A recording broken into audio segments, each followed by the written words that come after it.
One, and go.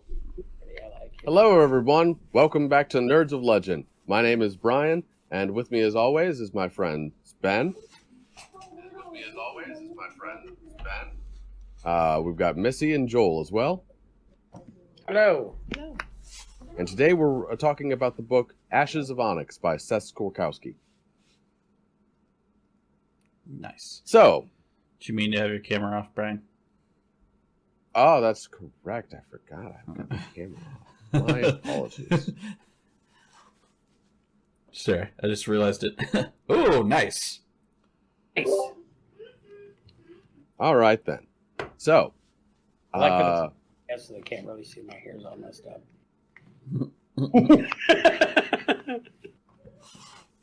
I guess since I'm the most familiar with the book, I'll go ahead and I'll give a brief description for our audience. As always, we're going to start off the review kind of like with limited, any kind of like detail or whatnot, so that we can make sure we provide a spoiler-free environment for the listeners. And then, of course, we can get into further detail about different things that happen later on in the book, a little bit later today.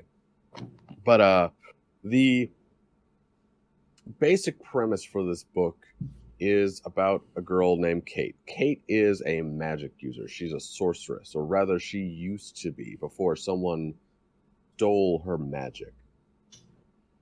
She kind of lives the life now of like an ex-magic user who is addicted to this kind of like magic cocaine. And it helps her to feel magic slightly, but it's nowhere near the power she used to have. She used to be a sorceress of some skill, some... she was quite, the up-and-comer.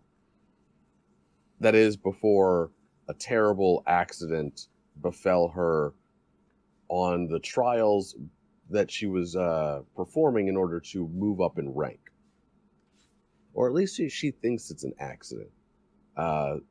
Before these two men appear and they tell her it was no accident. What happened to her and to the rest of her tower mates, the rest of the mages that she used to pal around with, that was no accident. Someone had cursed her. Someone had stolen her magic. And that's why her trials didn't go so well and ended up in the death of her friends as well. So she goes on this extraplanar, world-hopping adventure for revenge, to find the person who stole her magic, to reacquire it, and to take revenge for not only what happened to her, but to the rest of the other mages who died because of this terrible event. That's basically the gist of it. I was just going to add that, of course, it's like this interplanar thing, right?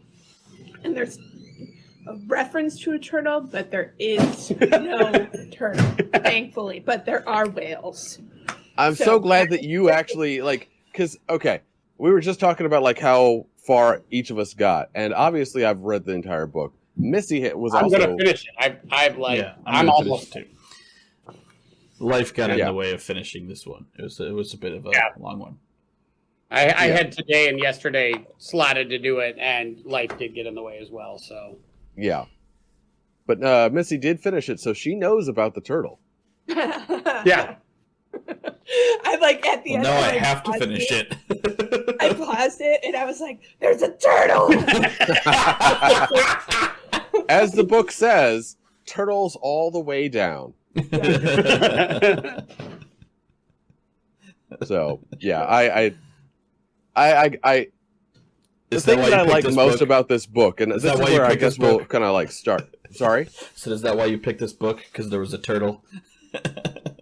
I mean, it wasn't necessarily my primary reason. I just really like this particular book, and I'll tell you why.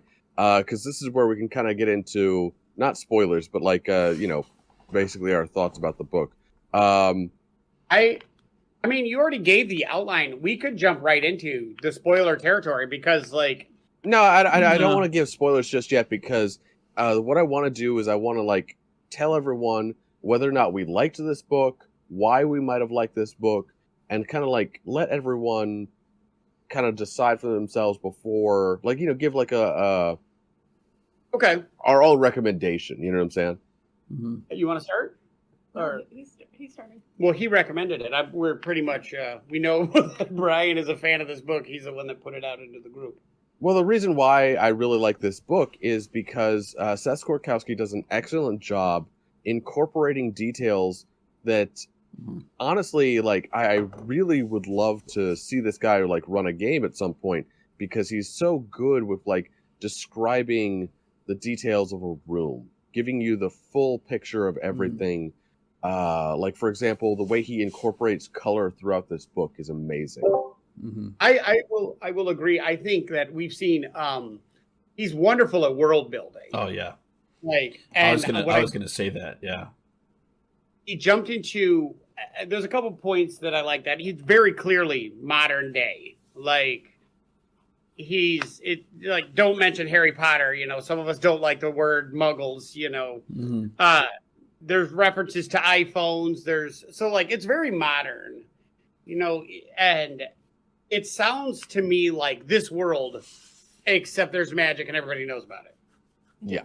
And yeah, but the different planes nobody knows about. Only certain people. But I feel like it's just one of those things that magic has always existed, and they're just like, yeah, the wizards do weird shit, like, so, and they're fine with it.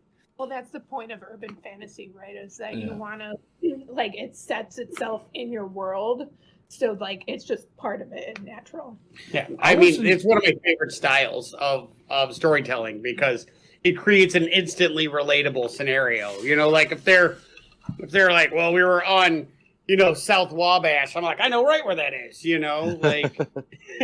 so I wasn't clear in this book if magic was like a known and accepted thing, because it seems like that. Like the so-called like Mundy in the book, that he was not like aware of magic until he encountered sort of like a magic scenario. So is this like is magic? I know it's like it's not like this, like it's not like the, you know, Ministry of Magic sort of like wizards are like separate, but it's like it's not like a known thing that this is like you can learn it. Yeah. Yeah, but it doesn't strike that you can learn it. Like, it doesn't sound like somebody can pick up a book and like study their way into whatever, like that epissimus or whatever. Ipsissimus. That's too many S's. Ipsissimus. Yeah. Yes, good for you. I'm proud of you. You practice, you can tell. Ipsissimus. He's got his studying glasses on. But yeah, it doesn't sound like you can study up to that one, but like you can pick up a few tricks here and there. Yeah, because they even mentioned in the book, like, and this is, you know, very early on, so it's not spoilers. They mention how like most people can actually like pick up magic, but those people never really get past like the initiative or like the It won't But get it's hard. classified It's as not like like- the magi. Yeah, because there's like 7 different ranks of mage that you can be in this particular world. You've got the very top where, you know, you've got like amazing power, like you've got stores of energy like crazy, and you know you can do all this really cool stuff. But then you've got like the much lower levels where people can do like a couple cantrips here or there, but they can't really do much else. Yeah. And she and our main character is what is it, a Magi Vittori? Viator. Yeah, Viator. And that is second. That's the second from the top. that's correct. She is just below the Magus, top. A Magus Lex, I believe, was the term used. That sounds more like the no. rulers. She's a Magus Viator. Magus That Viator, is that's her. Yeah. Lex Which is is a like black Lex. It's basically like what it seemed like it was like the difference between wizards and sorcerers in D&D. So it's well, like not necessarily. Like, So, like for 'cause example, wizards are so much more powerful than a sorcerer. no, but like it's like the I'm saying the Lex versus there's like the Arcanus and then there's like the Lex, right? okay, so when you get to the mages category, it breaks down into 3 subgroups. Yeah. And think of them like subclasses, where one of them focuses more on offense, one of them focuses on defense, and then the other one, which is what Kate is, who is the main character in the book, she's what they call a Viator. And they start off in the more offensive path, but they start to specialize more so in the void, the space in between worlds. Yeah, travel and stuff like that. And then, yeah. Sorry, go ahead. It's okay. Yeah, I was just about to say, like, it gives her certain unique powers. Like, for example, she can pass through the void with this power. She can control creatures of the void with this power. She can do all these like really interesting things, but because she starts from the more offensive path, she still carries over a lot of the more offensive spells. Mm-hmm. Yeah. Did you have a problem with her? Like, was she a Mary Sue in your mind, or were you like? Are you talking to me? Yeah. So I didn't have many problems with this one as others, because it's sort of like there were some like random problems I had with her character, but it wasn't like because of a Mary Sue thing. It was more so like obviously there's like the whole like she is like a addict or whatever, but like I feel like a lot of times with her being like the blood dust addict, a lot of times like you'll go for chapters and it's like not a thing, like it won't be mentioned at all, and then randomly, like for no apparent reason, it's just like, oh, I've got a craving now. All of a sudden, it was like, in my mind, if she's like an addict, like she should be like, it should be happening more, not all of a sudden like, oh, I've been, like at the point I'm at in the book, like she had gone from like I'm pretty sure like weeks without having any of the stuff, and all of a sudden she's like, I'm gonna like fucking take 2 rails of coke and go fucking ham. Yeah, and we'll get a little bit more into that when we get into the spoiler territory, because there is a reason, I think, why that happens when it comes to like her explaining, her addiction and whatnot. But I don't want to get too deep into that just yet. I guess where a good point to start is, Ben, where are you at, and did you like this book, and rather, would you recommend this book? So I think I've read some Seth Skorkowsky stuff, maybe not like these long length novels, probably some of his short stories and stuff. And I do like one of my greatest things with him is like we mentioned already, his world building is superb. Like I felt like when I was listening to it and we're going to these other worlds, like it felt like he like created alien cultures. You felt like you were in these other worlds, and like there were things that were different, things that were like alien, so to speak. And I feel like his world building is really good. The one issue that I had, I think, with the book, and maybe probably why I haven't finished it yet, was some of the characters I was not a huge fan of.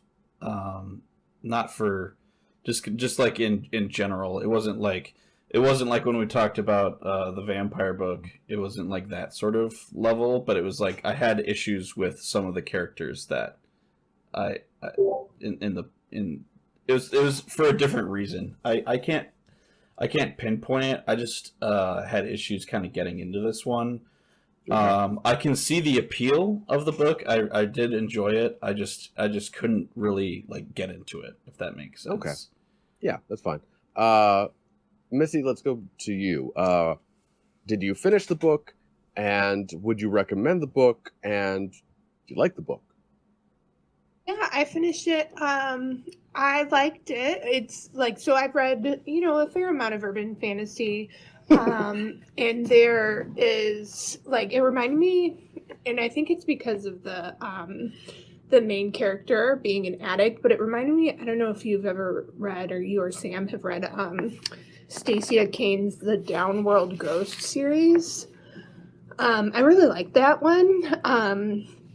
And it reminded me a lot of it, maybe just in terms of like the parallels between being a junkie and that. But there was a little bit too much fighting. And I know that's probably bad. Ben's like, lies! There was not enough! Not enough. There was moments of doubt. One slept, and I was appalled. It's just like, it's so true. It was a meal, and I hated it. Yes. No, I like the world building stuff. It just You want it to be violent world building.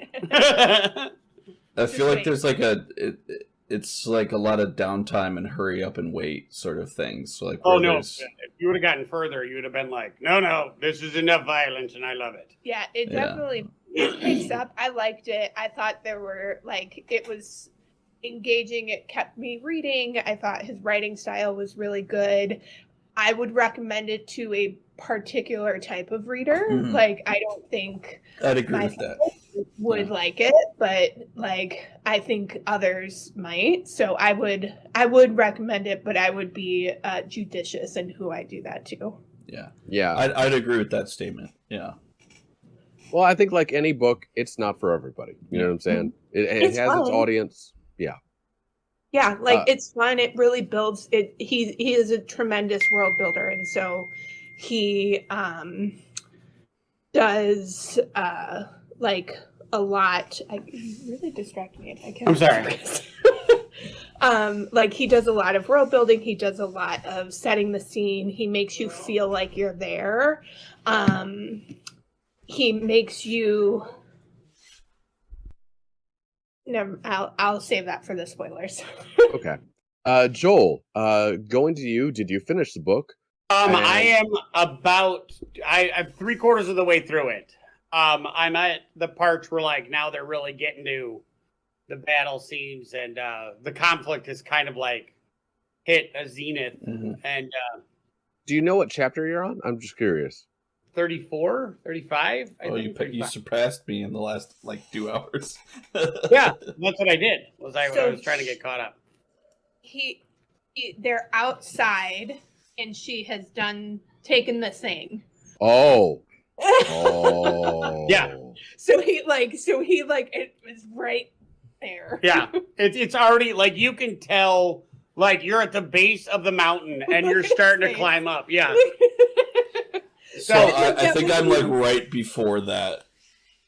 Yeah, like it's about to get real. I could tell, and then I had to deal with Mary's car. The entire tone of the book. I already like Missy filled me in with some of the stuff of what's going on, but you could tell right now that like the entire tone of the book is about to take a hard dive into a what the hell. And there, like yeah, I know he's like super jazzed about this. Because my quick impression, then we could just right after this dive right into the spoilers, and you and Missy could just take us on the rest of the journey if you'd like. I mean, all right. First off, I am a huge fan of the Dresden Files. I believe it's 17 books now. Read them all. Like I love, and this reminded me as a softer, like if you took the Dresden Files clearly out of the noir type setting that Jim Butcher is such a fan of. This feels like it could exist in the same world, complete with magical drugs. We should do one of those soon, by the way. I haven't read any of them. Well, I'm not going to even say that. I'm going to try to get somebody to read a Dresden File book. It's set in Chicago, for God's Well, sake. okay. Wait. No, I have read that. I have read the first. She read the one, first and one. I started the second one, and I didn't get through it. Lies, so. because the first one's werewolves and it's awesome. The second one's werewolves and it's great. I right, believe anyway. we're coming back around. Like I believe it's Missy's turn to recommend a book, and then we can recommend a book. I didn't and then say the can next recommend one. a book. I didn't say the next one. Hold on, just can I said finish eventually. let me finish my Sorry, my I breakdown interrupted. before we argue over books. No, I agree. I think his world building was good. One of my favorite aspects is the nuances of it. Like that she would constantly be like, you could feel the ward here. You could feel like this type was there. And when I really realized, like my very first day of reading it, I read it and it was like, this is from Holland, this is from Delzin, and I'm like, Missy, you're gonna fucking hate this book, like, because. And then, like, a page later, he goes, you're going to like it. Yeah. Like a page later, I was like, never mind, I was incorrect. But it just got into all the weird named things, and that's not her game. Like, you get a lot of weird named characters, and she's like, this is a pain in the ass. But he does a wonderful job. Now, that being said, he does good at, like, landing spot interpretations. Like, when they world hop, you get a good idea where they land. And that's it. Like I'm like, I saw Stargate. I know exactly what it's like, you know, like that's what it felt like. It felt like a Stargate episodes, like where they're here. just jumping gate after gate. But if you want, we can jump into spoilers now, and then No, you keep trying to rush the spoilers. because I have other points that I want to put up. Know the spoilers. I will attack you. Okay, well, I have one more question for all of you, and then we can take a quick short break, and then we can, I don't think we need a break. We don't have enough time, but we can just break into the spoiler territory. Okay. Yeah, maybe give them a minute. I'll put in a thing. Yeah. I guess last question before we jump into that spoiler territory then is, without spoilers, what did you guys think of the Cthulian elements thrown into this book? I loved it so much. I was like, every time there's like, the king in yellow, or like some of the other stuff, I was like, oh yeah, I can tell, I could like feel it. Then even like early on when they started talking about the king in yellow, I was like, and then they were like, oh yeah, there's like this guy, H.P. Lovecraft, he wrote this book about it, but he got some of the points right, but not all of them. And I was like, talk about John D. Yeah, John D. Yeah. That one, I'm not as familiar with H.P. Lovecraft, Well, but I writing's am terrible. with. We'll do it eventually, but I will get. Sorry. No. We're going on my rant about Lovecraft now, so I'm just gonna. No. Wow. I really like it some was of the parts. incomprehensible. No, sorry. Some of like when they talked about John Dee and the things like love that. the manuscript, like I'm pretty sure they tested it or a book from the same like era, and it's human skin, which is like even cooler because you can't read it and then it's on skin, right? So you have all of these like fun, creepy elements again, connecting it to like unsolved historical things in the way, and then I'll bring it back to Discovery of Witches. And Benjamin, look at me. The second one, John Dee makes an appearance. I do like the routine referencing to the like old like magi of yore, you know, like especially with the throwback to like, oh no, the secret societies, you know, back in like the Golden Dawn and all that stuff, like they were real and they actually had their shit together. Like that to me is really fun because in reality we know the Golden Dawn and a lot of that stuff is just crazy people just getting hammered and doing drugs and taking their clothes off. And you're like, which you'd like to pretend they were like really into some serious magical stuff, but chances are they're just rich people doing a ton of opium and hallucinogenics. Yeah, I think that was I like the stories that are like, no, they actually had it right, but you're not supposed to know about it because it's a world you can't. So you get a idea that you're reading a story about a world that could be real, and I love it. I love that kind of background. Like, I thought it was very interesting how that was another thing I remember from other Seth Skorkowsky stuff, whereas he'll like he'll like make a knot. He's like, oh, people are gonna draw. They're like, oh, he's just pulling from H.P. Lovecraft, and he kind of just like pulls like a Deadpool, like looks at the camera thing. He's like, yeah, I know what this sounds like, and that's exactly what I'm doing. But fuck you, because I'm writing it. And then he's just like goes back to telling this, like they have their conversation about like Muggles versus Mondays. It's like, we don't like it when you say that Muggle thing because it's completely wrong or whatever. But well, I think that also, you guys might not be familiar with Cassandra Clare, but you also still definitely live not.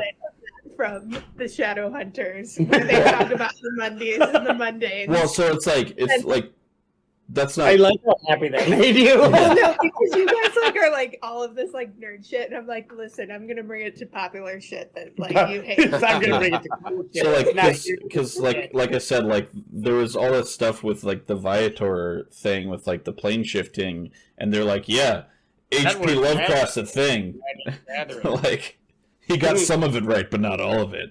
So like it was just interesting. It was like is almost like I felt there was times where I almost felt like where Seth was taking almost like a Terry like nods to sort of like Terry Pratchett sort of thing, like the satire side of things, where he'd like point to it and be like, yeah, I'm kind of making fun of this thing, but it's like it's great stuff, so just you should look into it. But like, wait, what's H.P. Lovecraft like? So okay, well, with that, I think we can quickly like do a little insert here, and then the adults can start talking about the spoilers. Yeah, so we're gonna enter into spoiler territory, and with that, Brian, I feel like I've been having an itch for some more dice lately. What can you tell? Like, I think you can help me with a little bit of like. Do you have anything that can help with that? Oh, your mic's muted. No. Actually, I absolutely do have something that can help with your dice problem. They're called the Seth Skorkowsky dice. Oh, I did not expect this. I'm going to be honest, I'm 100% not ready for that. Like, I was expecting a nice tabletop loot shill. Oh, you'll get your tabletop loot shill. Absolutely. He always does that. He's like got Santa Claus's bag of nerd shit just sitting by his, just sitting on the side of his chair. Including those dice. Including those dice that probably Including just materialized as he was talking. These are officially produced by Q Workshop, and they're past their pre-order, but you can actually go on their site right now and you can order their RPG Icons dice for Seth Skorkowsky, the author of today's book. And they come with these really interesting dice that all have like different dice faces, like the details on them, like in the book, are so fine that when you look at each face, they're all a little bit different in some way. It's like a little puzzle. They come with extra set of dice for Seth Skorkowsky's particular game of choice, Call of Cthulhu. So you get extra D10s. You get a D12, which is actually a D6, because Seth Skorkowsky loves how the D12s roll when it comes to like, their capability and whatnot. And it's just a really fun set of dice. And you can also order individual dice from Q Workshop's site as well. So if you want an extra set of like the D12s or the D20s or whatnot, you can actually get those as well. With that, perfect. Missy, shall the adults start to talk about, the... So I gotta say. Yeah, you have to say, let's do it again. Let's do it. Let's do it. You're the only one, aside from myself, who actually finished the book. Mm-hmm. I gotta ask, what was your opinion past the point where Joel is? Because I think that, like, where Joel is where the book actually picks up. It felt that way. Like, it felt like the entire, like, about to get real. The entire, like, first 2/3 of the book are, like, a very slow burn. And then also, I think it's setting things up. It's setting up the different worlds. It's setting up exactly like, okay, well, we got to go here, we got to do this. Oh no, this person's too powerful, we can't do that, so we got to figure out some other way to do what we're doing. I think it does a great job of like sucking you in, but I think at the point where Joel is where all of a sudden everything just starts like, oh, this is why that happened, or oh, that's the significance of this. I get it. Yeah. It has a little bit of like a Martin Red Wedding-ish kind of feel towards the end. Like everyone dies, right? Like sorry, like spoiler, everyone's dead. Like the only person that lives is Kate, but like of course. Like, well, no. Kate lives. Nate lives. Nate Hardcore lives. Yes. Well, so like I kept like. Yeah, I could tell like Jim's gonna die so hard. Yeah. Just like it's been like because his relationship. There was a fair amount of foreshadowing that like Evan and Jim were not going to make it all the way through. Oh yeah. And then everybody else was like, I feel like names were rushed through so quickly that they're like, oh, blah, blah, blah. And you're like, well, these are cannon fodder. Like, I watched enough Star Trek to know, like, they're like, crewman 7. This fucker's dead. Like, yeah. But so, like, red shirt number 5. I liked it. It definitely picked up. There's a lot of stuff, right? Where she, like, when she's high and like, so Evan's the beetle guy, right? Mm-hmm. That was the most blatant foreshadowing I've ever seen. Oh, this beetle's sucking his life force out of him. I was like, oh, he's gonna die because the beetle's gonna get fucked up. Right, like somebody's gonna just pot shot him right in his chest, and the beetle's just gonna be like, and he's gonna fall apart. That's what I thought was gonna happen. I thought he was gonna like give it away because he was trying to give it away earlier in the book. Like it's the moment of heroic. He's like, "Oh, shave you, Kate," because everybody's apparently loves this junkie. Yeah, and yeah, but like that point where she arrows through the dimensions back to Baltimore to the towers. Like I was telling Joel, like that was one of the biggest plot points for me, or like the plot holes for me, is that they talked about this new tower that they're maybe trying to set up. They're crowdfunding money. She cost Dalton. Wait, they're kickstarting a tower? Yeah, they're. Is it on Kickstarter? So they're like selling off their artifact. That's like what starts the whole book. Is like she's like. It's like because they're trying to like get enough money so they can basically like expand their influence. Yeah, but I just find it funny that like they're kickstarting it. They're like, "Have you checked out our GoFundMe for our new tower?" So like they do this right. Like they have like this whole thing. They set this up. Dalton, like you think she paid him off, and then he comes back and has the elementals, and it's the reason Evan dies, and so she's so mad because he's the love that could have been, right? And so she bursts. When did she bursts to like Baltimore? That must have been a hell of a. That was a hell of a line of blood coke she did. Like does this like dual thing where like she's like, I want death, and like the people are like, oh shit, we didn't know, like, and she's like, still die, and then she like flays Dalton alive. His shield was something powerful, right? Like I really thought at the end we were coming back to that tower, like she was going to be in charge of it. It was going to be the new world order, or like something. Dalton was coming back, like I really like thought that Dalton was where or it Evan? was going. No, Dalton. Oh, the bad guy? The bad guy. Like I the thought bad-ish that was guy. it. He was like the big annoyance. And then it just ended. Like it didn't come back. Like, and so I felt Is there a sequel? Not yet. Oh, but is there one in the works? As far as I know, there is no sequel either in works or actually out now. Because I mean, there's nothing out now.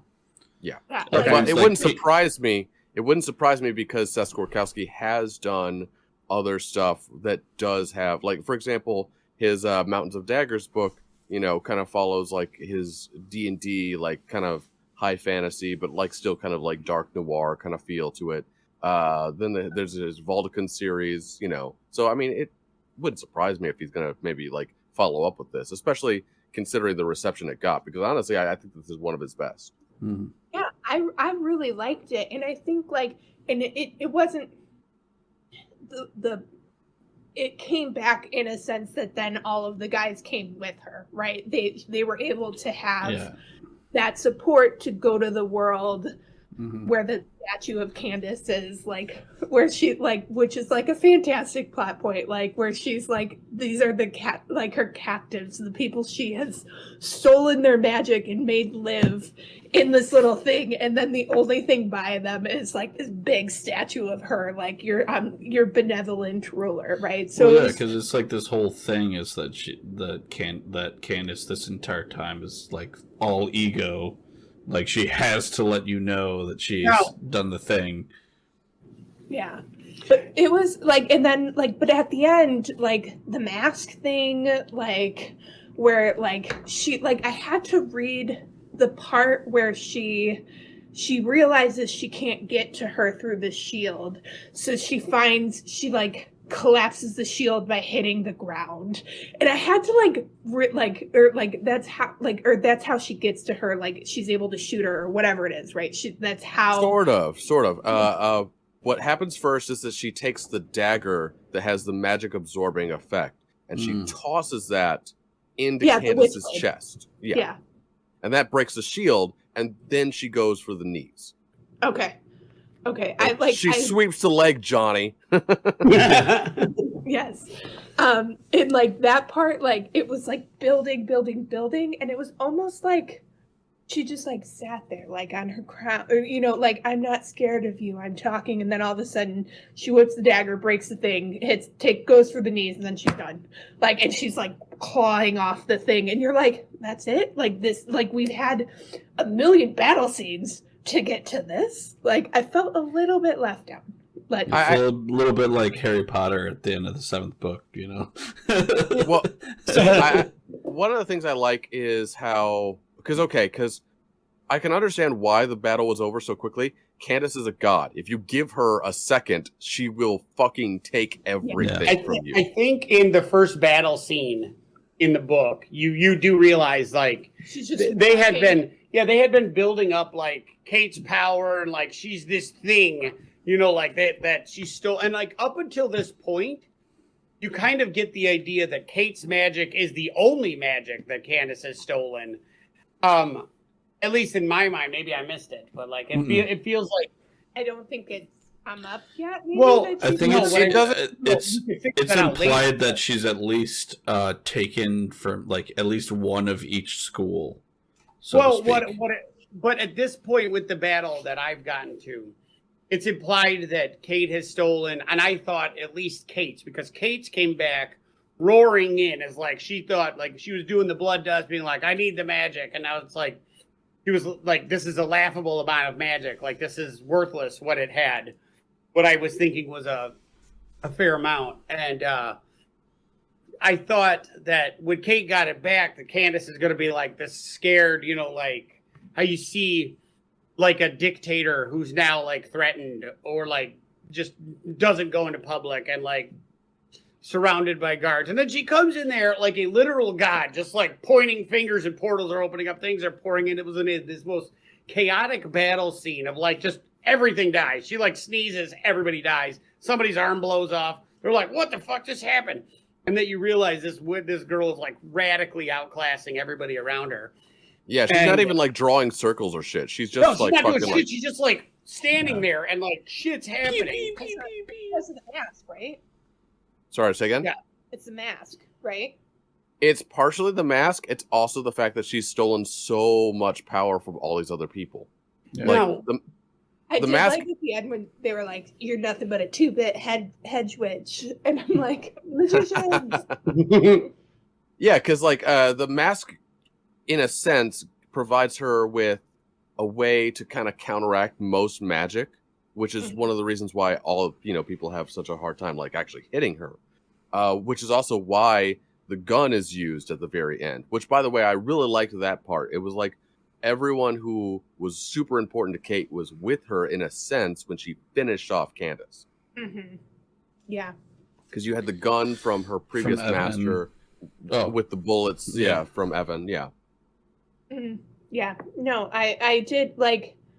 I see that, right? Like, she is like, so you can't give her a window, so she like, and you kept, I like, I don't know, like I kind of wanted the rest of the power to be stripped. Now I know it goes back because she's dead, right? Like, but in some ways I wanted like that scene where she's like, everyone's like, yes, you see the magic coming out of her, and she's like in the end of Mortal Kombat, where all the because like all the magic's like flying out of her mouth or whatever. Like I feel like that's she what just I ages. wanted. Like and at the end you do see her as the husk of what she was, right? This 200-year-old, old, like, you know, she does revert back, which is nice, but I don't know. I just wanted like something. Well, here's a question for you, because this is partially left ambiguous, and since you've actually read the book, I want to know what your thoughts about are. What do you think happened to the mask? Oh, Fitzy has the mask. I just assumed they buried it. Like, you know, it's have the mask. It's kind of like the Elder One, right? Like at the end, Harry Potter doesn't want it, like, so he uses it to fix his old wand, right? That was a dumb ending. Unless it's the movie and he snaps it and he throws it, right? Whichever interpretation you want. Like, I don't think it was never about the power for her. Like, the magic was core to her, and she definitely wanted that, but it was more a vengeance story. So I just assumed she left it.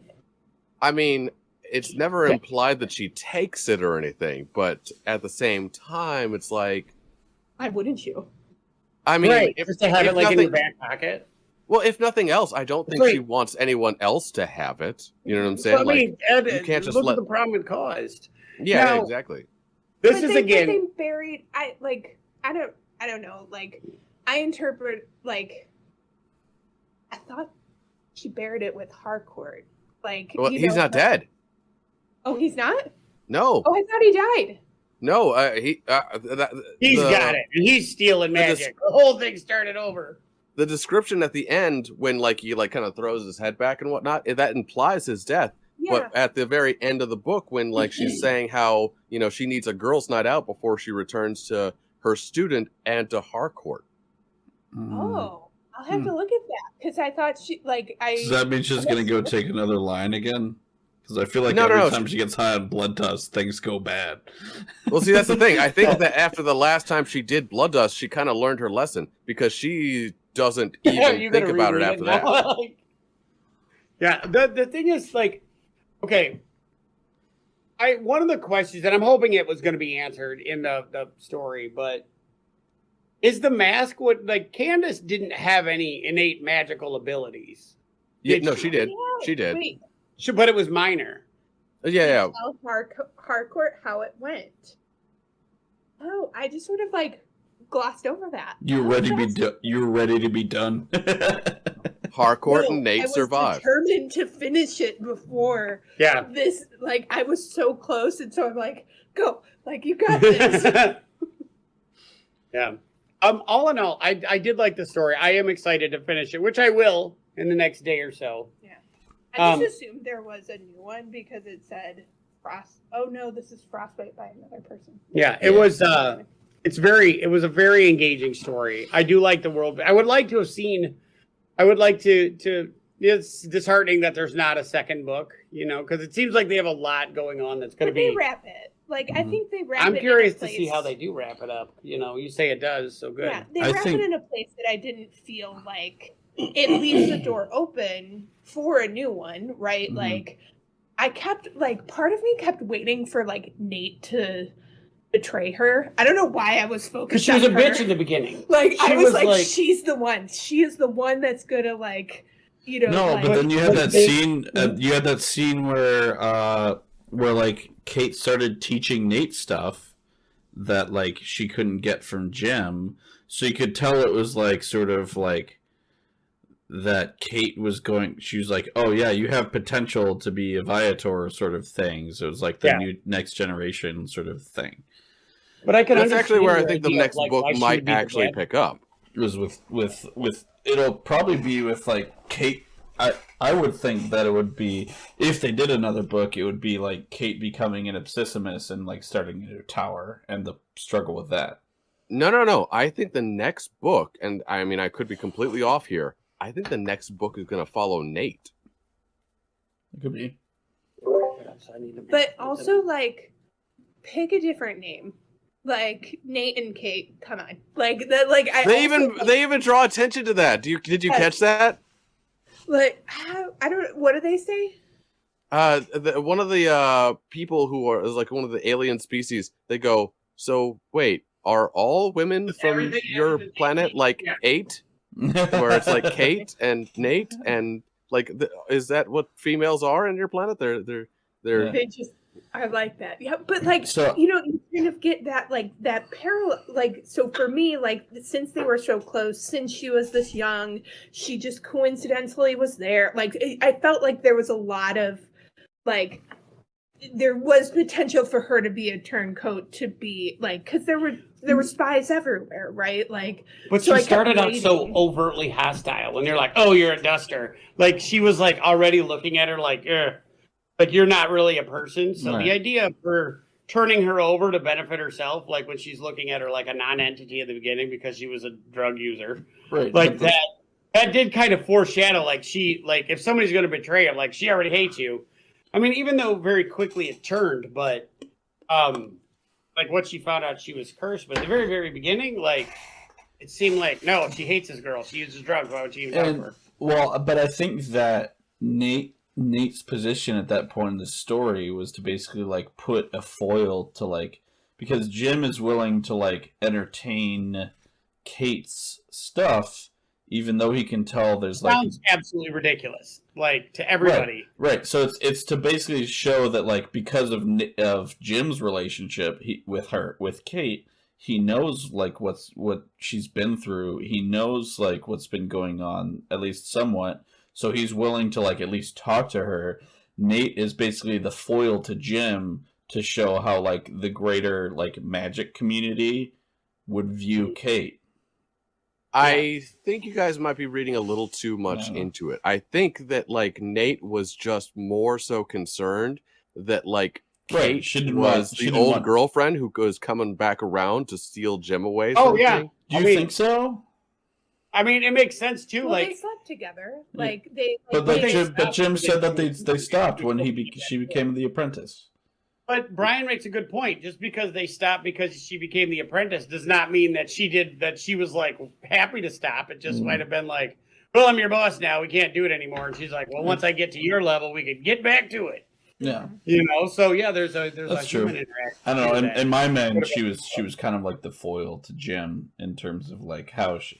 Like, basically, like, how she would be received by someone that knows her versus how she would be received by the greater magic community. Well, I think that the greater magic community was a little bit more in the camp of Dalton. You know what I'm saying? Yeah. Yeah. I do feel this book had a good job of... Sorry. No, go for it. The characters that you were meant to like, invest in, Seth Skorkowsky did very, very good at making the characters... relatable. Like he gave them good there was depth to the characters. The ones that were disposable, like they felt disposable. But other than Evan who died, you know, like he had a little bit of layering. Yeah. I thought they did at least bang before he did. I wanted Kate to start teaching him magic, and then that didn't happen. Yeah, he was just the hero, right? Yeah. Like, he was like the savior for her to like that kind of like. She didn't be saved, right? Like she was an independent, like badass witch. Like she didn't need it. Like that was an interesting point where when she really got high, and then she's like, "I don't need anybody. I'm more powerful than he is anyway. Who is he to tell me what to do?" Like there's a point where maybe think like Seth Skorkowsky, like. This guy did cocaine. I was like, he did a lot of cocaine. Definitely was like the what is it? The you got that like what's it called? The thing where you're like, I can do anything. Oh yeah, except now you're a wizard who can pretty much do anything. Like Yeah, I could get there in 2 hours if I really tried. I'll travel the plains. I'm like superhero. But she did. Like, she was like, no, Yeah. I'm tired. And then, like, that happened. And she was like, I'm fueled by vengeance and Yeah. fury. I am vengeance. I'm imagining she's, like, fucking ripping up, like, a hole in the dimension to get Well, to yeah, her. they mentioned how she's, like, fucking traveling at, like, rocket speed and fucking, like, you know. Like, she's just... Kate, can we slow down, please? Please? Oh God!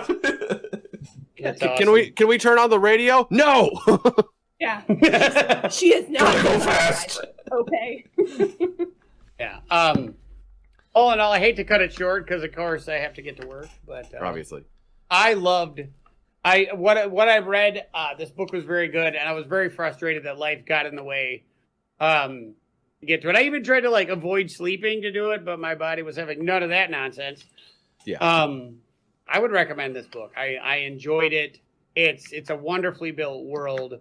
Unlike most of the worlds that tend to be in high fantasy, where like the main character tends to be, like this paragon of virtue of some kind, like fighting the big bad. These characters were dirty.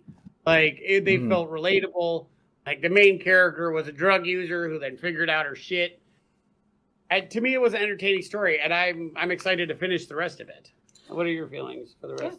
Yeah, I liked it. I think, like I said, I think I would recommend it to a particular person, but that doesn't mean that it's bad. Like, it's a good, fun urban fantasy that like gets you invested in it, but also like when Evan died, I was like, no one's safe. Like, we're all going. Everyone's gonna die. Yeah. And it reminded me of like some of the like there's some like paranormal romance like vampire like where they like have this like set up this to be the main couple and then all of a sudden he dies and you're like, that's not supposed to happen. Like and so like part of me was like, he's coming back. I'm like, he's not coming back. Like he's gone. Like he's dead. So his hair starts falling out and his hand falls off. And but I think the one thing that did annoy me was it was like, and it wasn't like a full Mary Sue, but it was like there were so many times where it was like the Viator thing, just like of all of the like magic schools, just seems so OP compared to the other ones. But I would say like this character it almost felt like not power creepy. You know what I mean? Like, well, okay. For example, like you haven't gotten to the duel yet, so you haven't seen how the other ones are fighting. That's fair. And like that's a good like kind of like because even though Kate outranks the two that she fights in the duel, like the Dalton actually puts up a pretty decent fight. Okay. And if it wasn't for like Kate's superior tactics, then yeah, she might have lost that duel. Okay. Which is why I thought he was with her because his shield was like hers. Yeah. Like like they're like. It kept getting you there, but we gotta go. Yeah, sorry, we have to go. So I believe we're on Missy's suggestion. Yep. Yeah. Back around to you. It is. Can I get back to you? I thought you already came up with one. No, that was you deciding for I didn't. me. I thought you and Libby decided that. That was you calling Libby, deciding. I don't think she's gonna actually do it. All right, well, whatever then. Let's throw one to Ben. Wait. Let's let Missy, and we'll talk about this next time on Nerds of Legend when we get to Spider-Man and his she has chosen the player's handbook. She wants to. Hell yeah! And then followed by the Dungeon Master. Missy decides she wants to read another Discworld novel. No, I'm thinking about. Well, I don't know. Like, if we want to do another urban fantasy one, there's one that I really liked. The heroine's name is Kate again, but it's we got a theme. There's shifters and like more, but again, it's urban fantasy, so I don't know if we want to do that or like switch genres. So I will get back to you. Yeah, I just want you to pick something that you actually enjoy or whatnot. But that's the other thing that I will say that I like about this book. If nothing else, I like that it's so self-contained. You don't have to read 5 books just to get a good story. Oh, yeah. I think Magic Bites is the first one, and it's definitely part of the series. Yeah. Well, we will figure it out and keep you guys updated on the socials of what our next book will be about. We have 2 weeks to decide and complete. So less than. Yes. Speaking of which, you can follow us on Twitter. You can find our Facebook page. Of course, you can view our YouTube channel that has all of our videos, including all of our various Talk Nerdy episodes, our Nerds on books or comics or whatnot, as well as, of course, our D&D live show that we do every Wednesday at 4:30. I want to thank everyone for joining me today. I want to thank Seth Skorkowsky for making a fucking awesome mass book. That was a great book. It was good. That's a good book. Also, don't forget our podcast. New episodes are uploaded on Friday. It's available on Spotify, iTunes, Google Play, iHeartRadio, and now Audible, which is super cool to be able to go into the Audible library and find our names. That makes me super happy. I have showed it to hundreds of people, being like, "Just look, this is awesome." To find it on my Kindle makes me super happy. But we'd appreciate if you listen to it, to give us a like and give us a review until ever you know about it. And I'll make sure to read the book in its entirety next time. My apologies again. It's okay. We all have jobs and lives and families and so on and so forth. So anyway, thank you again for joining us, and we'll see you next time.